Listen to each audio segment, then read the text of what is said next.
Welcome in, folks, to another great episode of I've Got a Theory. I'm your host, Henish, and I'm super excited to be joined by Kevin, the Soul Assassin Ross, former world champion, Muay Thai fighter, author, artist, philosopher, Renaissance man, and a guy that just has a good head on his shoulder. He's got a great blog and a website with lots of good information. I'm really happy to have you on. Thank you for joining me today. Oh, thanks for having me. I appreciate it. We were just about to talk about how you got your nickname, the Soul Assassin, and I didn't want to waste that good story not being recorded. So please, let's just start with that. Sure. So my very first professional fight I had was in Guadalajara, Mexico. I'll give you the backstory and the whole thing, but that doesn't matter. Crazy fight, crazy bloodbath, very, very typical of what my career ended up being. Just the way that I fight and the way I go about things, always going forward and pushing through pain and blood and everything else. So we had this crazy war. I ended up knocking him out in the fourth round. And afterwards, a gentleman in the audience, as I was walking back to the locker rooms, comes up to me through broken English. And basically what he was saying was my nickname should be the Soul Assassin, because he said everything he tried to do to you and to stop you couldn't stop you. And you could see the guy's motivation and inspiration just continually break just by not being able to break me. And he said that was kind of a way that you beat him, was you destroyed his soul, like you took his heart right out of him. And that just kind of stuck, I think, because of the way that I fight. And I think that's always been kind of my mentality, is that even if you're better than me, even if you have more experience than me, even if you're stronger, faster, whatever the case may be, I will always be willing to push it farther than you. And very rarely have I ever found someone that was even on that same level or mindset. So I think if you have that as your core and your base, once you start building strength, speed, experience, technique, that just amplifies that already solid structure. So I think it just stuck with me and was really relevant. And that confidence to be able to take someone's soul out of them comes from all the training and practice you put into, which kind of leads perfectly into your theory for our show. Why don't you jump right into that? Tell us your theory that you kind of mentioned to me earlier, but I want to do a deep dive into it. So my theory basically is that anyone can accomplish basically anything that I would say, not anything that they want to, but anything that really speaks to them. It's got to be part of who you are, your soul, your spirit, something you're willing to give everything to refuse to give up, to put in the hard work, to go through all the ups and the downs and everything that's telling you to turn around, do something better, do something easier, do something safer. And I think far too many of us give up at the first sign of difficulty. And I think that if more people understood and recognized how many of these individuals they view as having made it, or in the spotlight, or whatever that is, if they understood their backstories and understood what they had to go through, they would realize that these individuals aren't necessarily special. They weren't given this gift from birth. This comes through hard work. This comes through dedication. This comes through a refusal to give up. Talent and ability are a dime a dozen. Everybody's talented at something, but how many talented people actually make it, as opposed to how many hard workers make it? Eventually talent levels off.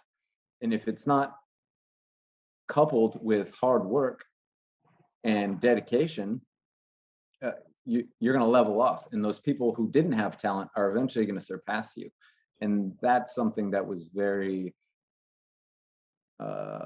revealing to me through the martial arts and fighting, was seeing that, where I viewed a lot of people and saw that a lot of people who were a little more naturally gifted didn't have to build up all these other aspects of their skill set. And eventually that catches up to you. And now you're trying to learn something way too late in the game. You can't teach people hard work that have been given them everything, where everything has been easy. It's very difficult to find someone who's naturally talented, has all the amenities that they need, and also has a strong work ethic. Now, when you find that, it's a very rare thing, and I would say that that's like that 1 in a billion person. I would say like a guy like Mayweather would be that. Like he's, yeah, of course, naturally gifted and all that, but incredibly hard worker. He put in the hours, put in the reps, put in the rounds, did it in a very intelligent manner. But you can't just say, "Oh, this person's talented," and that's all you have to do to make it and to be successful. No, the talent, that's kind of just your foot in the door. So I mean, even with you personally, and Kevin, we're about the same age. I was also born in 1980. So I saw in your history that you started your training in when you were 23 years old in 2003, right? And so, Correct. what was the trigger that said, "Hey, not only is this fun, but I think I could do this competitively and be pretty good at it." Well, I wouldn't say I ever really thought that even to the end. I don't think I ever really had that perspective. What for me it was a question of, I understood how much time I wasted in my life not going after this because of all my doubts, fears, insecurities. I learned about this sport when in 1994, so it was almost 10 years from the time that I learned about the sport to the time that I finally stepped foot in a gym.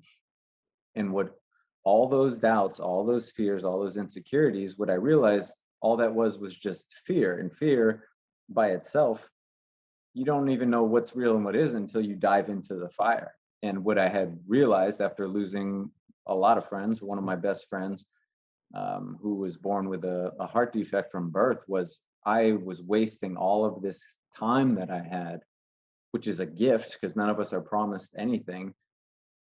And I was wasting it because I was afraid. And but I would never even know what the truth was until I went after this thing. How would I know? We make all these assumptions about what it's going to be like, who can do it, who can't, who can make it, who can't. They have to have X, Y, and Z, and I don't have X, Y, and Z. But when it comes down to it, there's no formula there. It's not like, oh, if you're born here, if you look this way, if you have this amount of money, if you're this gender, whatever. You can go down the list forever. How There's did you start no overcoming these fears and limiting beliefs that you had? Was it a coach? Did you have, other people that you train with that said, no "Hey, let's get your no. It mind was. right"? I just made that decision that you're going to go forward no matter what happens, no matter how difficult it is. You're just going to keep going, and it's not. I feel like we view too many things on the surface as um, like these are the answers. If I do this and it doesn't work, that means I shouldn't do this because it's not meant for me. As opposed to, I did this, it didn't work. Maybe I should find a better way to do it. Maybe I should get stronger. Maybe I should get faster. Maybe I should train harder. Whatever. There's always rooms for improvement, not this simple yes or no answer just because something doesn't work, just because something is difficult, just because someone doesn't have the right formula, and I think it was just this switch in my brain that was, you wasted half your life out of fear and doubt. What did all that do? It just created more of it. More, it's like this infection of doubt. It's like a cancer where the majority of the time our thoughts are way worse than reality could ever be. Even if you're right, even if you can't make it or do this thing, just going through that process, you're going to come out of that the majority of the time better off. Even if it's just better off, now it's not this theory in your mind that you have no real world understanding of. Like nobody knows anything till they do it. Sure. The boxing and fighting and Muay Thai and all these are such a, ancient sport, right? I mean, animals do it, and then we've evolved into humans, and we still do it. And it's one of these things that it's so primal and carnal. Like, and I learned a long time ago that the only thing I like less than hitting and kicking people is getting hit and kicked. How do you know? And so incredibly, the only two times I've been in fights were in Thailand and in another foreign country where I had a language barrier where I couldn't talk my way out of it. And so, Oh, really? but like when I tried boxing club in college, and I was like, okay, this is cool. Punching the bag is fun. But that first time I got rattled in the head and my brain went cloudy, and I was like, oh my goodness, you really have to be prepared to take even a light hit to the head. How do you Oh yeah. get through getting hit like that where it kind of just shakes you, or does the training make you immediately respond or block or defend? Oh man, it's a. I think that's another important factor is strength in anything comes slowly and progressively over time by continually putting yourself in these difficult situations. That you can equate everything to like gaining strength and lifting weights. You have to go through pain, you have to go through pushing yourself, you have to go through difficulties in order to get to the next thing. It's not I try to go lift this heavy thing and I can't lift it. Oh, I guess that's not for me. And so you can apply that those principles to everything. You go through it, it's difficult, it's probably not as scary as you thought. Yeah, it might be really crappy, but all right, how do I get better? What do I need to do differently? And by going through that process on a daily basis, a yearly, it's a lifestyle thing. You're continually finding ways to be better, to be stronger, to be faster, um, to be healthier. When it comes to all those aspects. So I think that it's a vital piece of life to be pursuing perfection in something, even if it's perfection in yourself, because you're continually trying to be better. And the more that you do that, the better that you will be. And at the very least, you're going to even out as opposed to regress. Um, and so yeah, with fighting for me, violence, and actually always hated violence. I don't like violence at all, but I view fighting as a It's a sport. It's a competition, a competition. physical thing. For me, there's no emotion in it whatsoever. Like I never really understood. Like, why do you got to get mad? Like you guys are fighting. You don't have to run your mouth. The fight's happening. What's all Isn't there this an element emotion of about? that? Isn't there an element of like the shit talking that gets in the other person's head that could affect First, yeah, a I little think bit? there's certain individuals who need to do that. I find that the problem is when you feel like that is an expected emotion to have. Like I need to be angry at this person in order to fight. I need to do that because that's what the crowd wants to see. Yeah, I think that sometimes people should do that, especially if that's how you are and how you're feeling in the moment. But to say that that's the only way to do it, there's all kinds of ways to do it. Yeah, There's people that do it smiling. for sure. Yeah, and I still play sports, kind of rec league, competitive, just for fun. Um, but I've always admired like rugby players, right? Rugby players go out, they're bashing each other up on the field, Mhm. and they almost every time meet up with the other team and go get beers at the bar afterwards. And that's so rare in other sports, right? You don't ever see that with football games or soccer games or basketball teams. They Mhm. don't like go out and let's go hang out afterwards. Good game. Yeah. I wonder why that's the case. And did you ever experience that in your career where you met with someone and said, "Hey, great fight. Let's go get a drink or something, or let's go share a Yeah, I would meal." say I would say that's the majority of the time that is the case. I think with people, especially that really do have that martial arts mindset, they realize that we need each other. Like I need you to be at your best so I can be at my best. I don't It's not just about beating somebody. Like anybody can beat anybody else. I can go down to a school and beat up a bunch of kids. What is the point of that? Like it's about pushing each other.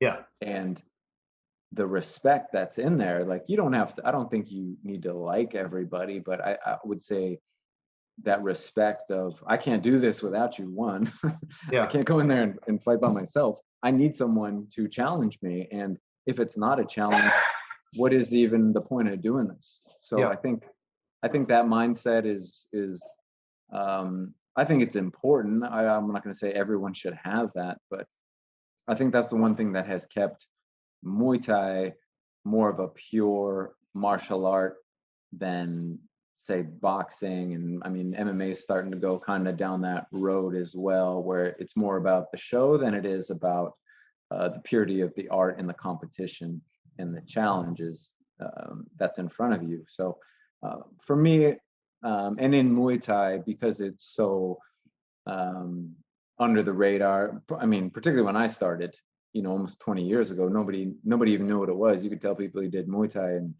you basically had to tell them you did karate or something like that in order to give them some context. Yeah.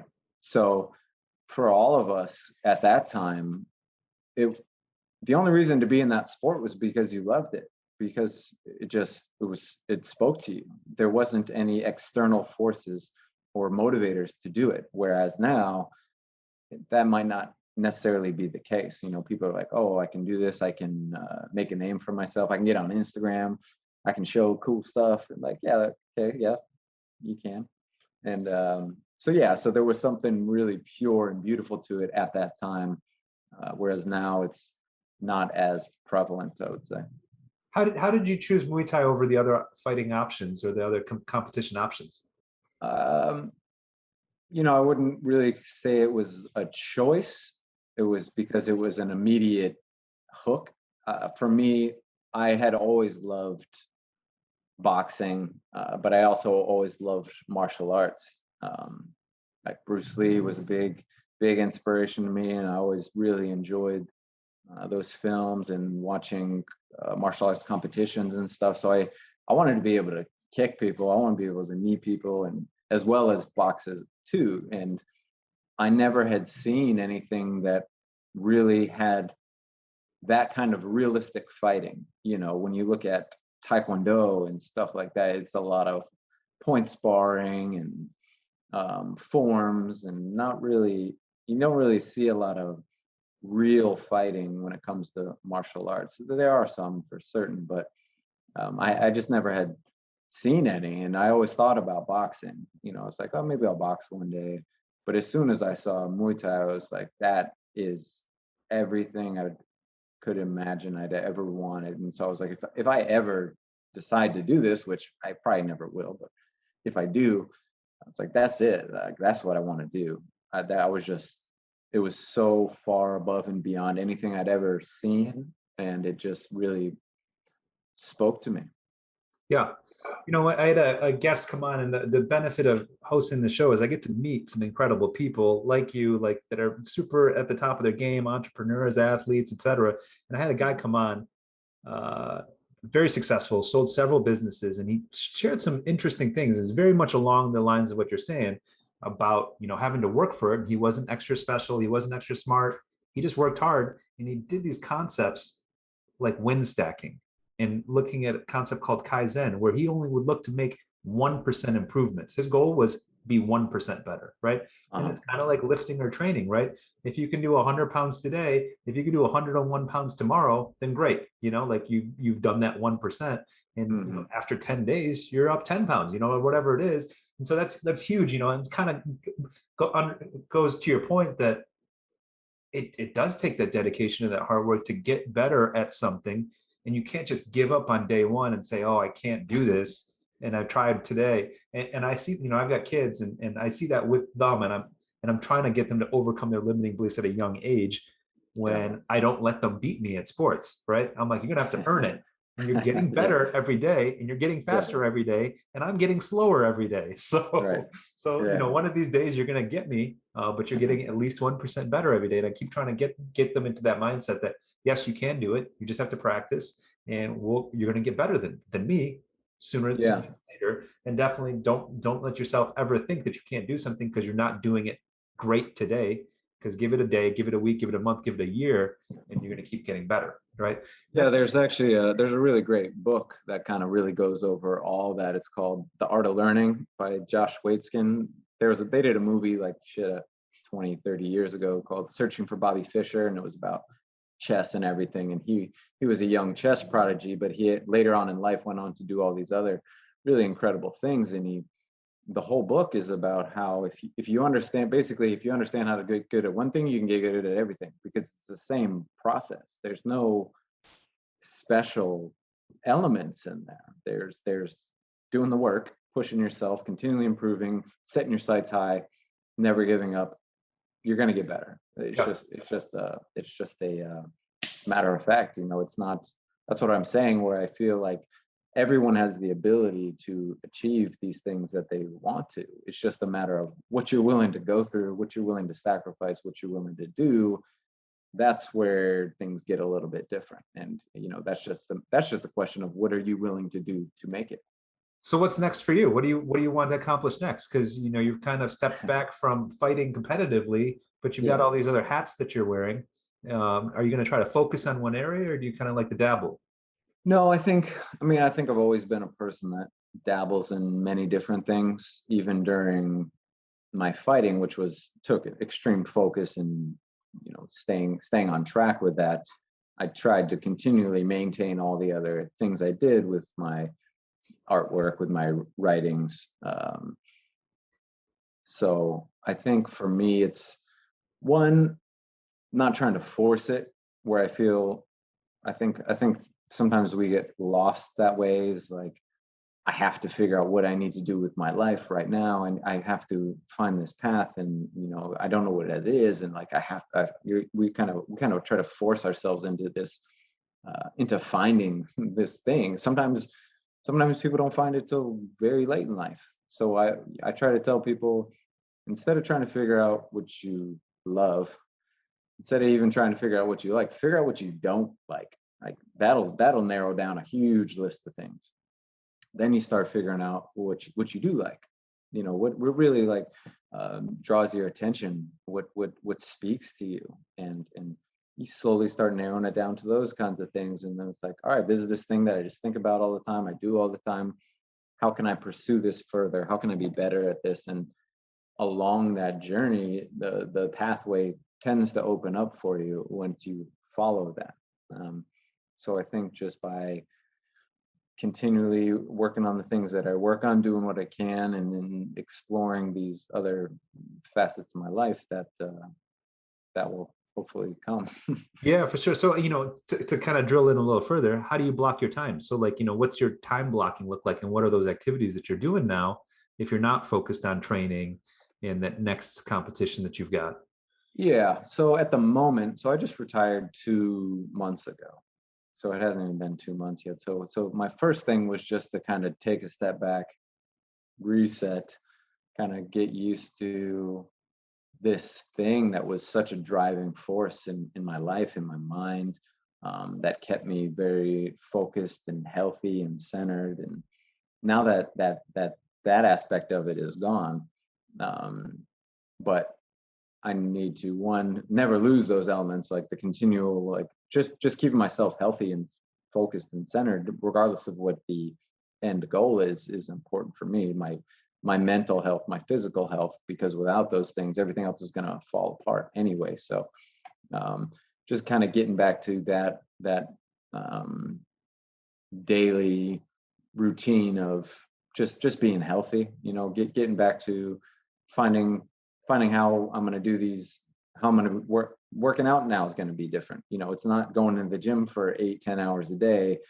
going through all these different protocols and cycles, where now it's like, all right, well, how do we adjust now when that's not there? So really just navigating that, and as I said earlier, not forcing myself to be like, oh, I need to get right back to this shape or this kind of mindset, and then putting in that framework. So I'm currently in the process of doing that. So it's hard to say how I'm doing that. I'm just trying to get used to this, and as well as I You're at think, the reset button. You hit the reset yeah, button. I think a big thing too is we tend not to maybe recognize or put any value, or we want to ignore what things come with. Like when we lose somebody, it's almost like we're trying to avoid feeling bad, and by doing so, sometimes we prolong it or make it worse, as opposed to just recognize what it is. However you feel is it's okay to feel that way. Don't put an emotion on it,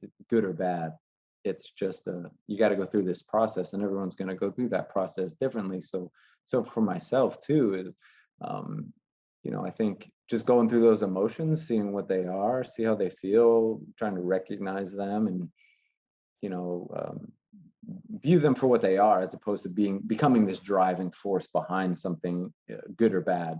It's a like recognizing what those emotions are. So it's been been exploring that and trying to process that and realize that I really was this other human being almost for almost 20 years of my life, and now that giant chunk is gone. I mean, it's definitely different for certain. So kind of it's like it's kind of like when you're building strength, you build, and then you kind of level off. All right, now this is where we're at now. This is our normal strength. This is where we're good. Then we progress a little bit further and further. And so I'm in that kind of leveling off phase right now after like a hard burn. You think it's Kevin, you think it's important to you to be influential or inspirational to help other people overcome the fears that you were mentioning earlier and the limiting beliefs? Is that a goal of yours potentially, to say, hey, That I went through these challenges, and if I could be helpful to someone in this way, I want to be able to do that? yeah, it's certainly something that has come with that journey that I was on. I recognized that was a byproduct of what I was doing. And the more that I recognized that, the more that I wanted to keep that in mind as I was doing things. Not changing who I was in any way, just maybe being a little bit more vocal about those aspects and elements, and recognizing the fact that I was viewed a certain way by people, and like, how can I make this better? How can I make this better for the people coming up under me? Like, what would have been better for me because when I came up, there wasn't anybody to look at. There wasn't any other Americans to look at to say, oh, they did it before. Like, how did they do it? What's the process they went through? This was a complete unknown. It was a kind of a lot of, in many ways, like a lot of us were that really pushed the sport over the last 10, 15 years. Like, we were breaking down barriers left and right, but all on our own, because we didn't have a framework or a path to follow. So in my recognition of that, I've tried to be more vocal, be more present, be more willing to give back whenever I can. So yeah, it definitely became something, more of a driving force, and something that I feel a responsibility as well as a want to do, to give back, to help those that I can, to pass this on, whether that's someone that goes into fighting, or whether that's just someone that goes into having a different outlook and mindset. Yeah, I agree. I think that that's important. I always try to advise people when they're trying to figure out what they want to do. Like, hey, if you can't figure out what you want to do with your own life in your own time, figure out a way you can help other people, because Yeah. that's extremely gratifying. Like, if you can help someone fold their laundry, shit, they'll be happy, right? But if you can help someone, achieve their dreams or goals, then that should solve some kind of void where you're saying, oh, cool, I did have a purpose today, and I did. Yeah, I think that's very important for us to stay in motion, to not get stagnated in these things. And what I was saying earlier is, like, you don't have to figure out what you love. Like, what do you like? Okay, do a little bit more of that. What are you interested in? Do you see someone that you care about or don't care about that's in need? Maybe help them out a little bit. And through that process, these things start to be revealed to us, and we start to have a better understanding of what that may be. And I think through that process of being in motion, that's like, if you want to do something, just start doing it. You're gonna figure it out. Don't We sit back here and try to debate and figure it out in our minds and like analyze it. And yeah, there's elements of that are, I think, important, but I think the most important thing is just to do it. Because when you do it, you're going to figure out what you did right, what you did wrong, and then you get better. It's like getting better at fighting. The best thing you do is just fight all the time. Fight whoever you can, different sizes, different weights, different skill sets. Because through that, you're gonna, I mean, as long as it's not too detrimental or too painful, you're going to get better, particularly if you have the right approach and mindset to it. You're always going to come out of that improved if you have that kind of perspective. Yeah, it's you're going to learn from it, right? I mean, this morning I was at a chiropractor. I was complaining that my toe hurt, and it's been months. And this lady that was just sitting there was like, "Give it a pull," and the chiropractor incredibly did. And I was like, that didn't work. It didn't hurt any worse. She's like, well, did it work? I was like, it didn't work, but now we know that that wasn't the solution. That wasn't it. Yeah. That wasn't a good. Right. Yeah. So it's like narrowing it down, I think that's if you can't do anything, you can at the very least narrow down what doesn't work. And that's like why it's so important not to sit back and contemplate so many things, because you're never going to know until you do it anyway. And once you do it, you're like, all right, now I have a better baseline understanding of what is and what isn't reality. And you can go from there. True. Yeah. It was like my first time going to boxing club at college and training for a few weeks. And I was like, I like this. I can do bear crawls and I can punch a bag and I can jump rope. I can do these kind of things. This is fun. I'm working out harder than I've ever worked out. But that first time I got punched, I was like, okay, maybe I don't like this. And then the first time I tried to reach back and reach the guy that had a 6-inch longer reach than me and dislocated my shoulder, I was like, this is getting less fun. And so, yeah, but see, you know which pieces of it you like. And I think that's the other thing too. Is like there's this broad spectrum. Like take fighting, for example, or martial arts. There's this enormous spectrum of just whether it's just for your mentality, your physicality, or whether you want to take it to the lines of self-defense, or even to the lines of like getting in the ring. Like there's all kinds of reasons to do this. It isn't just because you're like brain dead person that wants to punch each other. Yeah. It's very easy to put things in those boxes. No, but sure, there's a training aspect of it. There's a fitness aspect, and it is fun, right? If you do it where, you can do it where you're not getting hurt, of course it's going to be fun, right? It's just like playing any contact sport. You can get hurt, but if you can enjoy it along the way, then there obviously there's so much technique to it as well, right? I mean, it's not like just bash each other. You got to learn the stances and the grips and the counters and things like that. It's an unending learning process. Right? I mean, it really, I mean, like anything, it's like the more you know, the more you realize you don't know anything. It's you could never possibly learn everything there is to know, even in this one sport, let alone all of martial arts, let alone all of life in general. Yeah. Wow. Well, Kevin, hey, thank you so much for spending so much time with me. I mean, I've learned a lot. I appreciate you sharing so much, and then sharing that you're making these transitions yourself and learning that about you, because this isn't just here's where I'm at and this is why I'm great, but it's also like this is also a recollection of I've done all this. It's now time for my next phase. But you now have the tools and the mindset to be able to accomplish anything you want, and I'm really looking forward to seeing what happens next in the rest of your chapters of life, because you've got a long lot of it left, right? Oh, hey, we never know. Hey man, I really appreciate you having me on here. It was really good to talk to you as well. That was another great episode of I've Got a Theory with Kevin, the Soul Assassin Ross on. Thank you for joining me. Please like, comment, subscribe. We'll catch you on the next show. Thank you.